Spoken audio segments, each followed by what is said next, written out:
sparingly. Maybe you're reaping based on what you're sowing. It's still you're still gonna have to. We still reap what we sow, and God says, He said, "He that soweth sparingly shall reap also sparingly, but he that soweth bountifully shall reap also bountifully." You are a steward, and since you are a steward, can I tell you something? The seed that you sow is not yours. Seeds are not made to be eaten. They are made to be sown. And a lot of times we have a problem because we turn around and we eat our seeds, and then we wonder where the crop come from. Where you ate the seed, you ate the crop. Even though you ate it in the form of a seed, that was the crop. So you didn't give the crop a chance to multiply because you were so busy, you were so hungry until you ate the seed. But if you want a crop, you can't eat the seed. You got to sow the seed. And God gives seed to the sower. If you're a sower, you will have something to sow. Whatever you sow, you're going to have plenty of it. So if people come and tell me how much hell they're catching, I say, how much hell are they sowing?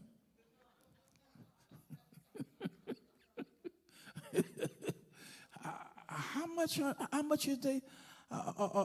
If you want people to be nice to you, how much niceness are you sowing? Because if you don't sow niceness, how it's gonna come back to you? You are steward over what God gave you. If God gave you niceness, don't sow discontent. Sow the seed that He gave you.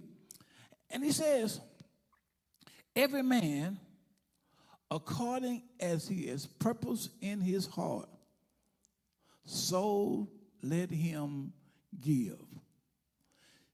You shouldn't leave home without a purpose in your heart as to what you want to give or what you want to sow. Nobody should have to pump you in prime. It's offering time now. If you need an offering envelope, raise your hand. You should have came in and given you an offering envelope. If you intended on sowing. But generally the people that don't sow are the one that always got a problem this or a problem that. He said, every man according to the purpose of his heart, so let him give. And he said, not grudgingly. Oh boy, it's the offering time. Oh golly. Everybody got to take up an offering. Oh man, I don't know what they gonna do with that money. I hate the day that everybody got to ask for some money. I'm so tired of people asking for money. I would go to church. I would go to church if they stopped asking for money. But every church I go to, they want to take up an offering. I just don't feel like grudgingly. Hate you do it. Hate you doing it. What's so bad about it? Do you know where it came from? Do you know where it came from? Do you think that you got it on your own?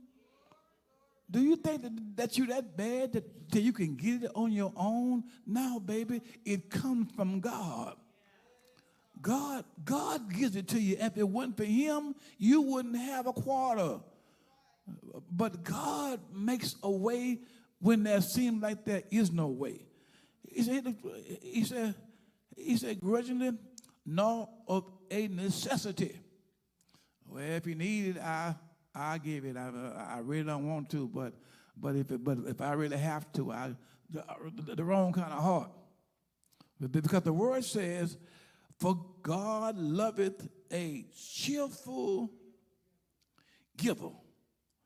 And verse number 8 said, and God is able to make all grace abound toward you, that ye always having all sufficiencies in all things may abound to every good work. He said, I'm going to make sure you have what you have. I might not have the job you have, but guess what? I got what I need. And God makes sure that I have what I need. Why? Because I'm a good steward when it comes to giving. I know you're tired of me already, but I'm a good steward when it comes to giving. I'm not trying to be a bigger barn and tear the old one down and going to find out that this is my last day here. Oh, have mercy. Let's look over to in the gospel according by Luke. I want you to know that Paul ain't the only one talk about giving. Let's look in the book of Luke. Luke chapter 21.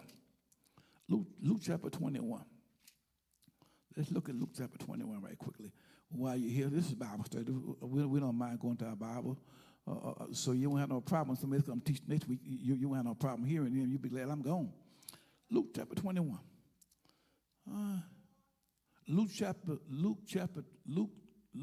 21. Luke chapter 21. Let's start with verse number 1. And get on to verse number 3, you're going to see it's written in red, so this is Jesus talking. We'll start with verse number 1. Said, and he looked up and saw that rich man casting their gifts into the treasure. And he saw a certain poor woman casting in thither 2 mites. And he said, of a truth I say unto you, that this poor widow has cast in more than they all. For all these have of their abundance cast into the offering of God. But she, her treasure, have cast in out of her living that she had. So Jesus said, I looked at who was giving. God don't care about money. He said, I looked and see who was giving. This is the Son of God. Said, I looked and see who was giving. And the rich came in and just sold out of their abundance. They had 100,000. They gave $25. They thought they were doing a whole lot. I thought they were doing a whole lot. The prayer, thank you, let you see what it is. They thought they were doing a whole lot. They thought they were doing something because they were giving out of their abundance. So that means no matter what I give, I'm still gonna have a lot left, and it's not going to, and it's really not a sacrifice. It's really I'm just giving out of what, I used to save pennies. I used to save pennies, and to bring a whole handful of pennies, and I got a whole jar full. I haven't really done anything. I haven't done nothing. But if I brought the whole jar, then that'd be a different story. But I got to understand something. If you are a good steward, whatever God gave you, we are supposed to be good stewards over it. So here she is. He said, for all these have of their abundance cast into the offering of God. Now, Jesus is looking at what they put in church. This ain't the deacon. This ain't Stephen. This is Jesus is looking at what they giving, and he look at what you give. He know what you give. He know what you give. In fact, you can't keep him from looking. Why? Because he's in your heart. He's inside of you. He come every time you come. He said, these have given out the abundance, but she of her pantry have cast in all of the living that she had. And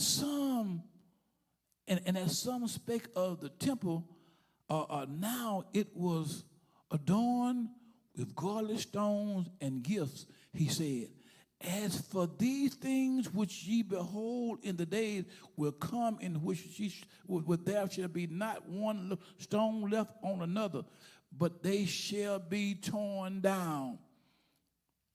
All that, there is not nothing here that was here. Even when the building get too old, it fades away. But how good of a steward you are over what God has given to you. And is it a sacrifice or is it just something to do? 5 minutes and I'm done. Look at Matthew chapter. Look at Matthew. I didn't write the chapter down. Since I didn't write the chapter down, I might as well put you back over and start with an M. Let's look at Malachi right quick. You don't mind, do you? You don't mind, do you? I haven't went there in a long time. I was kind of scared to go there. Look at Malachi chapter 3.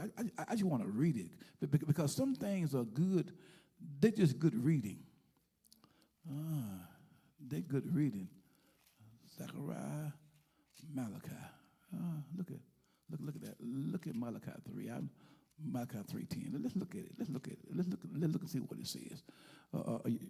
You don't mind since I'm here. I won't be up next week, but since I'm here. It says, bring all the tithes to the storehouse. Now, you gotta understand what it says, and I'll be done. It didn't say bring your car note. It didn't say bring your house note. It didn't say bring your grocery money. It didn't say bring your light bill. That's not what it said. It said to bring your tithes. It didn't say bring your food money so you can starve next week. That ain't what it says. It tells you specifically what to bring. It says bring the 10th. Well, that's the Old Testament. Well, so is the 23rd Psalm, but you don't have no problem repeating it. So is Psalm 91, but you don't have no problem repeating it. So it's all of it. It all goes together. It said, bring all the tithes into the storehouse, that there be meat in my house, and prove me not that herewith, said the Lord of hosts, if I will not open the windows of heaven and pour you out blessings that you should not have room enough to receive. He said, I didn't ask you for stuff that don't belong to me. He said, bring mine to the storehouse. Keep yours and bring mine to the storehouse. Don't bring me your light bill, pay your light bill, pay your gas bill, pay your water bill. Just bring mine. Bring what you owe me to the storehouse so there'll be meat in my house. Then he said, if you do that, I'll pour you out a blessing that you won't have room enough to receive. If you bring me the 10th, I'll pour you out a blessing. So see, well, people got it mixed up. Well, bring all the money. No, he didn't ask for all your money. He don't want all your money. No, you're not a good steward if you bring it all. Why? Because you got other stuff to do. You got to be a good steward over your house. If you're not a good steward over your house, you still ain't going to be a good steward over God's house. Oh, no, I'm almost done. He said, I will rebuke the devourer for your sake, and he shall not destroy the fruits of your ground. Neither shall your vine cast out untimely fruit, saith the Lord of hosts. He said, all nations shall call you blessed, and you shall be a delightsome land, saith the Lord of hosts. Now, this is not about, and I'm done. This is not about the 90. This is not about the 90. This is not, he said, I'll do that for a dime. If you keep the 90, I'll do that for a dime. But I guarantee you, if you don't handle the dime right, you'll mess up the 90. If you don't be a cheerful giver, you'll mess up the 90. You try and keep it all don't belong to you. It'll go in one pocket like you got holes. One Bible say it like you got a hole in your pocket. You put it in there, and before you know it, it's gone. And you wonder, where did all my money go? You're right. It was all yours. And since it was all yours, you messed it all up. And we make promises every year. Come January, we make promises every year. And what we gonna do? Lord, if you just bless me this time, I promise you, I'm gonna do it. I'm gonna do it right. Do it right 2 weeks, and then you fall off the wayside. Like God is not going to take care of His own. He said, I'm gonna take care of it with you or without you. I'm still gonna take care of it. He said, I'm trying to bless you. But we too stingy to get Him to bless us. Now I know you're tired of me tonight, and it's 7:30, and I do understand. I really do. I ain't mad with nobody. But there's a passage in the Bible says, are you angry with me because I told you the truth? Every now and then we need the truth to be told. Don't come up here every Sunday. Don't put nothing in church. Talking about child, like I gotta pay my bills. Okay, and you stay in the same shape you was in because you mess with God's money